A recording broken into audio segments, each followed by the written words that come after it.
Nós vamos falar hoje do coração tocado pelo Evangelho.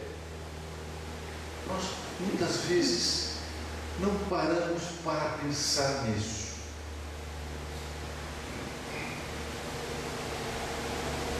Cada um de nós aqui já teve o seu coração tocado pelo Evangelho? Como é que Jesus trabalha isso? Quem é Jesus? Quem é essa pessoa que a gente tanto fala? Eu falei pessoa. Alguns vão dizer, não, Jesus é Deus.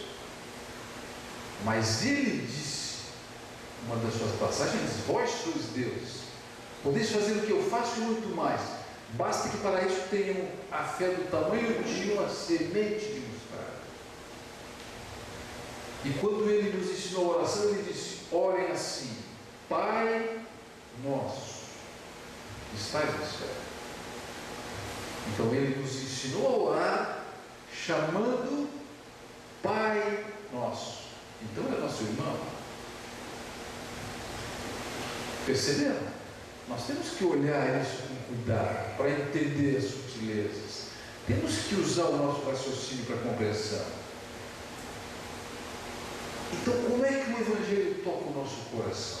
Vejamos a passagem, uma das passagens mais belas, mais instrutivas, aquela passagem que está no capítulo 10 do Evangelho segundo o Espiritismo. Atire a primeira pedra que estiver sem pecado. Vejam que interessante essa história. Vem uma multidão trazendo uma mulher que tinha sido presa em flagrante adultério pela multidão. E naquela época eram só as mulheres que eram presas. O homem não. O homem adulto não era preso, era liberado. E ela, pela lei de Moisés, seria condenada à morte por apedrejamento. Então, os hebreus trazem aquela multidão, imagine isso, uma multidão trazendo uma mulher que fora pega naquele momento em flagrante adultério, encontrou Jesus. Sorte dela, encontrou Jesus. Sorte deles também que encontraram Jesus. E os fariseus perguntaram, mestre, esta mulher foi pega em flagrante adultério. Moisés nos recomenda que ela seja apedrejada. O que dizeis? Jesus se cala, olha para a multidão e fala, aquele dentre vós que estiver sem pecado, que atire a primeira pedra. A multidão fica completamente paralisada diante da autoridade moral de Jesus, da sua voz, do seu olhar, do seu magnetismo pessoal, e fica completamente paralisada. Aquele dentre vós que estiver completamente puro de coração, este proceda à condenação de morte por apedrejamento. E diz o Evangelho de João, todos se retiraram, os mais idosos primeiro. Fiquei intrigado com isso. Por que será que os mais idosos foram primeiro? Talvez porque tivessem mais equívocos acumulados, mais pecados, como a gente fala. Mas os idosos foram primeiro, até que ela fica sozinha com o mestre, frente a frente. Que sorte, meus irmãos, já pensaram na frente de Jesus? E ele diz para ela, mulher, onde estão os teus acusadores? E ela responde, todos se foram. Se eles não te condenar, eu também não te condeno. Vá e no futuro não peques mais. Só isso. Acontece que a presença de Jesus para aquela multidão, para aquela mulher, naquele momento, alterou completamente a vida daquela multidão. Alterou completamente a vida daquela mulher. A multidão, porque evitaram de carregar na sua consciência de culpa mais um assassinato, um apedrejamento, uma condenação à morte. Ela, porque profundamente tocada pela presença do Mestre, numa história muito interessante relatada por Robson Pinheiro no livro Mulheres do Evangelho, está na biblioteca, leiam o livro Mulheres do Evangelho, do Robson Pinheiro, que está na nossa biblioteca, onde o Espírito de Estevão relata essa passagem, o que aconteceu com ela. Ela mudou completamente a vida dela. Então, estas pessoas foram tocadas pelo Evangelho. Mas o que é o Evangelho? Que negócio é esse Evangelho? Que palavra estranha é essa? Evangelho em grego significa boa nova. Então Jesus se referia que ele trazia boas novas, trazia o Evangelho, ele trazia boas notícias, ele trazia informações novas para que nós alterássemos a nossa vida completamente, para que nós redirecionássemos a nossa vida. E para aqueles que ouvissem essas palavras e as praticassem, ele prometia o reino dos céus, que ficaria ao seu lado, junto ao Pai Celestial. Mas aquele que ouve as minhas palavras e não as pratica, esse é o insensato, dizia o Mestre em uma das suas muitas passagens. Então, meus irmãos, isso é ser tocado pelo Evangelho. O Evangelho, que significa a história de vida, é um livro, é a história de vida de Jesus, é um relato de muitas passagens da vida dele.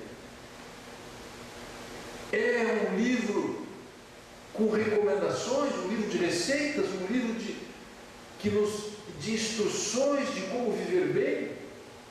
É tudo isso, mas é muito mais, porque ele relata a vida deste irmão nosso, o Jesus de Nazaré.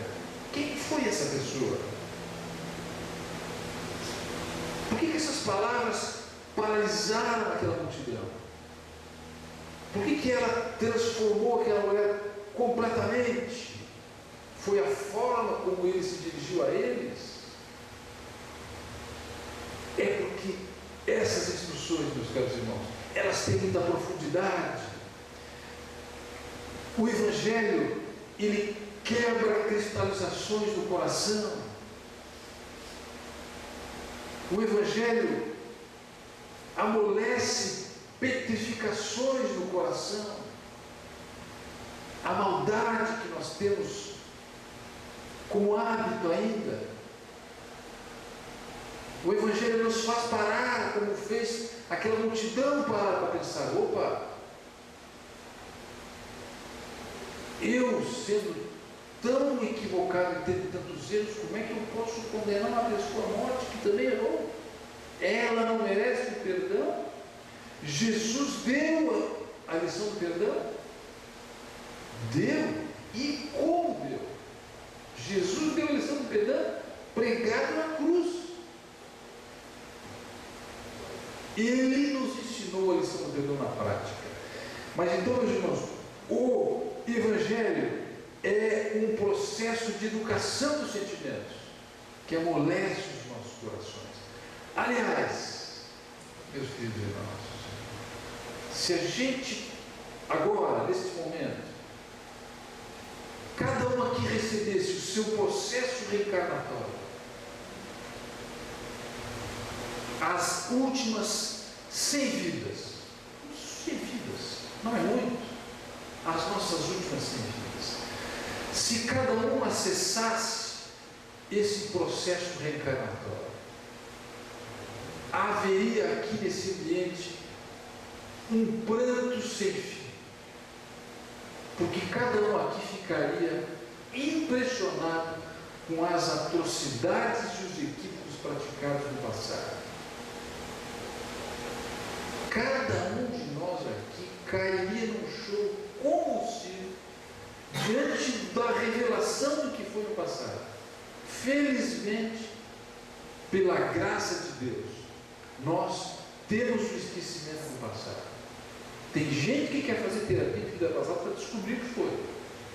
E a recomendação nossa é: não faça isso. Ou faça isso com cuidados dos médicos especialistas nisso, porque isso pode ser um grande problema para você e não uma solução. Então, nós que estamos no plano de provas e expiações, não temos nenhum pouquinho de santidade. Pelo contrário, somos espíritos imperfeitos trabalhando a caminho da perfeição pela graça de Deus e com orientação desse mestre dos mestres, que é Jesus. Ora, meus irmãos, mas por que a gente fala tanto de Jesus? Nossa, que coisa carola, falar tanto de Jesus, coisa chata. O padre também fala de Jesus, o pastor lá também fala de Jesus, todo mundo fala desse cidadão. Coisa sem graça. Quem é ele? Então eu quero convidá-los a fazer a ter uma visão cósmica. Quem é Jesus, meus irmãos? É importante a gente saber. Se a gente pudesse ser arrebatado agora e olhar o planeta Terra lá da Lua, a gente dorme, vê o nosso anjo da guarda, junto com Jesus, eu vou te levar lá na Lua para tu ver o planeta Terra. A gente seria levado para a Lua e olharemos aquela bola azul lá de cima. Essa é a visão de Jesus. Ele nos olha de cima. O planeta Terra, meus irmãos, nós estamos lá na Lua olhando o planeta, e o nosso anjo da guarda vai nos dizer assim: meu filho, esse planeta tem 5 bilhões de anos. Há 5 bilhões de anos, esse planeta foi desenvolvido pelos arquitetos siderais, que prepararam, em primeiro lugar, a crosta terrestre, os minerais, as águas. Depois de mais 1 bilhão de anos, isso é muito tempo, porque 1 bilhão é 1.000 milhões, é muito tempo, meus irmãos. Mas há muito tempo atrás, esses arquitetos prepararam, depois dos minerais da crosta das águas, o mundo vegetal, a flora, as flores, tudo que nós conhecemos de vegetação. Ato seguinte, o reino animal, as primeiras vidas. A vida começou na água, depois ela veio para a terra, e passou mais 1 bilhão de anos, milhares de anos, e finalmente o reino hominal, os homens, a espécie humana. A espécie humana está andando sobre este planeta azul, que nós estamos vendo lá da Lua, essa bola tão bonita azul, há apenas 250 mil anos. 250 mil anos, mas o planeta já existe há 5 bilhões de anos. E quem está na coordenação de toda essa obra desde o início? Quem, meus irmãos? Chico Xavier perguntou para Emmanuel, o guia dele: Emmanuel, eu quero compreender Jesus primeiro. Você quer compreender Deus? Você me explique, eu quero compreender. E Emmanuel disse para ele: olha, Chico, não faz pergunta difícil. Isso é muito complicado. Vou te dizer uma coisa: Deus é o governador do universo. Está vendo todos os planetas? Tudo que tu consegue enxergar. Deus é o governador de todos os planetas, de tudo que enxerga. Jesus é o governador do planeta Terra. Vamos deixar por isso. Então, Jesus está no comando deste planeta há 5 bilhões de anos. Desde o início. Para a gente entender, se o mundo fosse criado em 1 hora, vamos Vamos imaginar que Deus criou tudo que nós conseguimos ver aqui em uma hora. O homem teria aparecido no último segundo. Então, se toda a criação, 5 bilhões de anos, se resumisse em uma hora, o homem estaria presente no planeta, andando no planeta, há 1 segundo. Essa é a relação dos 250 mil anos para 5 bilhões de anos, que é a idade do nosso planeta.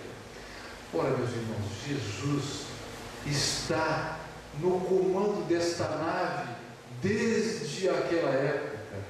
Desde aquela época, Jesus é o Espírito perfeito. Desde aquela época, ele comanda esse trabalho gigantesco, que é a preparação desse espaço belo, bonito, abençoado para o nosso desenvolvimento, para o nosso crescimento evolutivo. Este é o nosso irmão mais velho. Ele, quem é que tem o irmão mais velho aqui? Levante o braço. Quem tem irmão mais velho, levante o braço. Quem tem irmão mais velho sabe como ele é importante para a gente. Só que ele é um irmão que tem bilhões e bilhões de anos mais do que nós.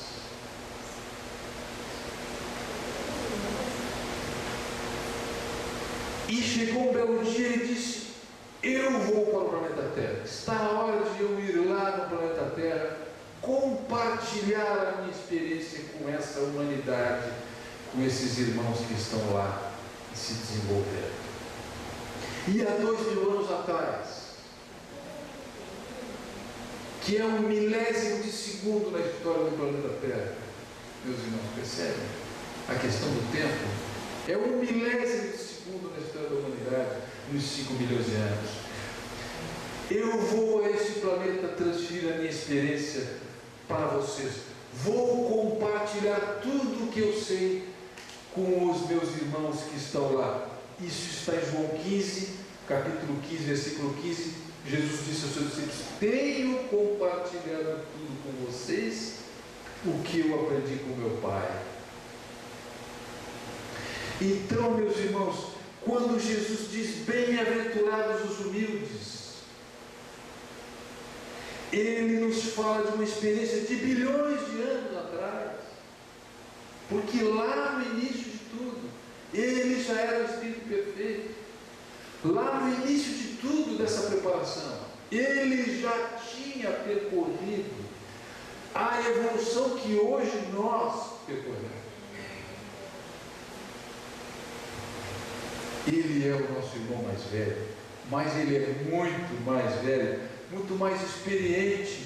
Ele tem muitas coisas a compartilhar conosco, e o Evangelho é essa carta de instruções que ele nos deixou para que nós, de fato, caminhássemos com objetividade, sem perda de tempo, rumo à felicidade, rumo à saúde, rumo à paz de espírito, rumo à perfeição espiritual. Então, quando ele fala de perdão, quando ele fala do amor desinteressado, ele está nos trazendo a experiência dos mundos felizes, meus irmãos. Dos mundos onde não há mais o mal. Ele nos traz a experiência dos mundos onde não há mais guerras, não há mais tristeza, não há mais miséria. Dos mundos onde não há mais doença. O que ele nos relata no Sermão da Montanha é como vivem os espíritos felizes. É como eles fazem para viver com saúde, com paz, com abundância. Por isso, o respeito que nós temos que ter por esse Espírito bondoso que vem a nós por pura caridade, não precisava passar o que ele passou.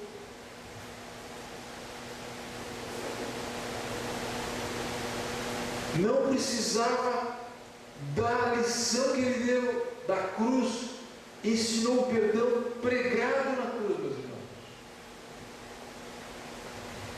Porque esse mestre de luz passou por todos os sofrimentos humanos.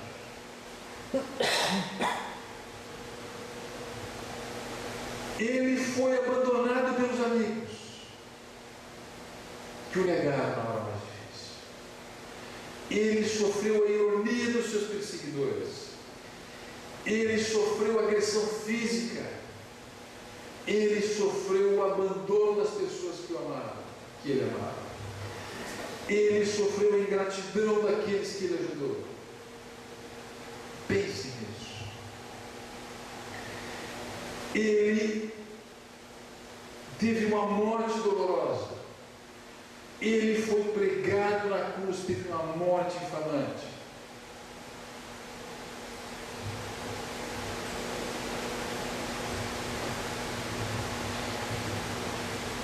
E quais foram suas palavras naquele momento?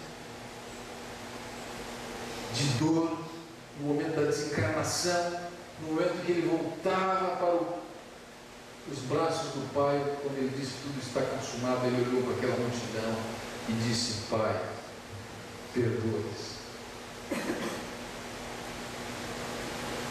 Eles não sabem o que fazem. Então ele nos deu a lição do perdão. Na prática, sendo surrado, esbofeteado, vocês conhecem muito bem essa história. Esse é Jesus. Esse é o autor do Evangelho. Esse é o nosso guia modelo.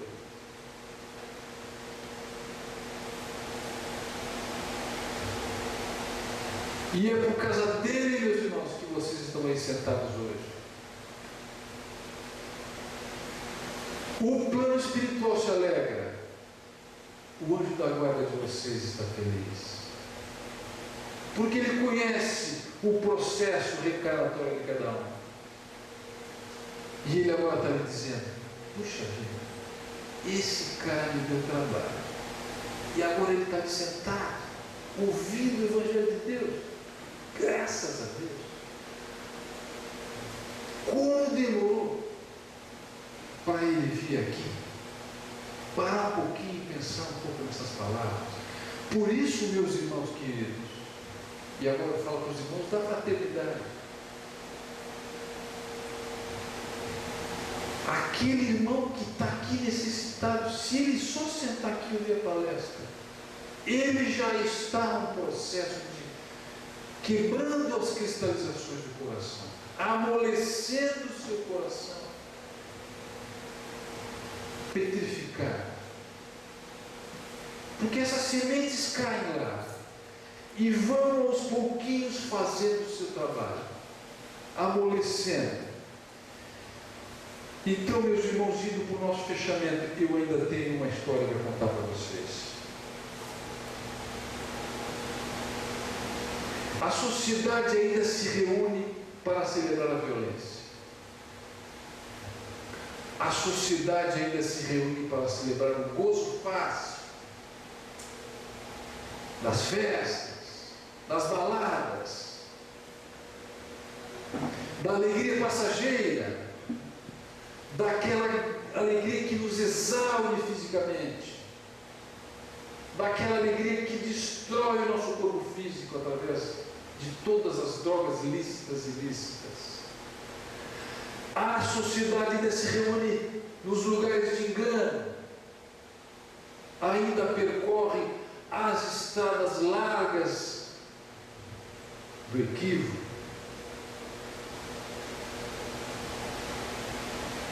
Por enquanto ainda o Evangelho é a causa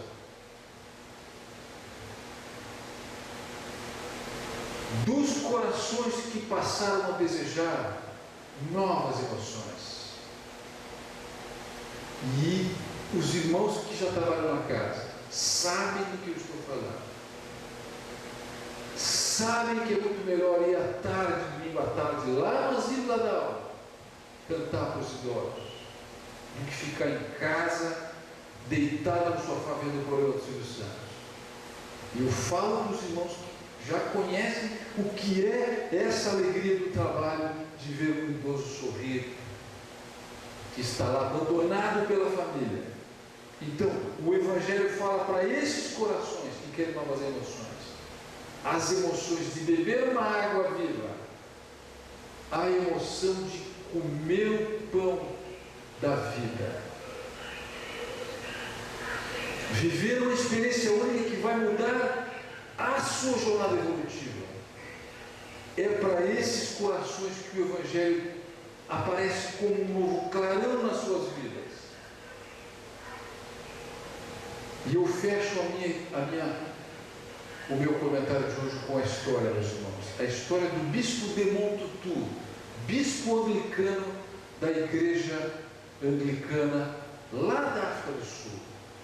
Esse bispo ele ganhou o Prêmio Nobel da Paz no ano de 2007. Se não me falha a memória, em 2007 ele foi ganhador do Nobel da Paz pelo trabalho a favor do seu povo lá, combatendo o apartheid lá na África do Sul, aquela rixa entre os brancos e os negros. Desmond Tutu foi à Alemanha e visitou o Museu do Holocausto. O museu que lembra as vítimas da Segunda Guerra Mundial. Lá naquele museu tem um livro onde as pessoas deixam mensagens. Desmond Tutu colocou as seguintes mensagens: que Deus permita que o povo judeu e aqueles que provocaram o Holocausto se perdoem mutuamente e possam conviver melhor no futuro. Foi um escândalo. Toda a imprensa da Alemanha, de Israel e dos Estados Unidos criticaram o bispo Desmond Tutu. Você está zombando com o sofrimento das vítimas do Holocausto. Uma semana depois ele deu uma entrevista para um jornalista americano que me perguntou: bispo, o senhor está zombando das vítimas do Holocausto? Você está zombando do sofrimento daqueles que perderam a vida? E o bispo disse para ele: meu filho, eu nasci negro na África do Sul, em pleno regime de apartheid, na escravidão que tinham os negros dos ingleses naquela época. Você não vem me falar de sofrimento, porque eu sei o que é o sofrimento. Eu conheço o sofrimento do meu povo. E eu aprendi a perdoar, porque o meu mestre, Jesus de Nazaré, da cruz onde ele foi assassinado, da cruz onde ele foi maltratado, ele falou aos que o estavam assassinando: Pai, perdoa-os, eles não sabem o que fazem. O repórter se surpreendeu. O repórter ficou paralisado, mas disse ao bispo: mas bispo, o seu Jesus ensinaria o perdão a esses que provocaram o Holocausto? E ensinaria o perdão a esses que foram vítimas do Holocausto? E Desmond Tutu repete: o Jesus que eu sigo, cuja história está relatada nas páginas escritas pelos evangelistas, esse Jesus deu a sua lição na prática, pregado na cruz, Ele nos ensinou o perdão. E nós só conseguiremos a paz no mundo. Ele fecha então a sua fala. Nós só conseguiremos a paz no mundo quando todos os habitantes desse planeta se perdoarem mutuamente. Esse é o Evangelho, meus irmãos. E é por causa dele que nós estamos hoje aqui sentados, com o beneplácito do Pai Celestial. E cada dia que o Evangelho entra na alma de uma pessoa, é Jesus ensinando e nos ensinando o rumo à pureza da perfeição espiritual. Que possa esse Jesus que nós acabamos de descobrir aqui, que tem bilhões e bilhões de anos, que nos trouxe a experiência dos mundos felizes nas linhas singelas do Sermão da Montanha. Que este possa ser o amigo presente das nossas vidas, meus irmãos, hoje e sempre. Assim seja.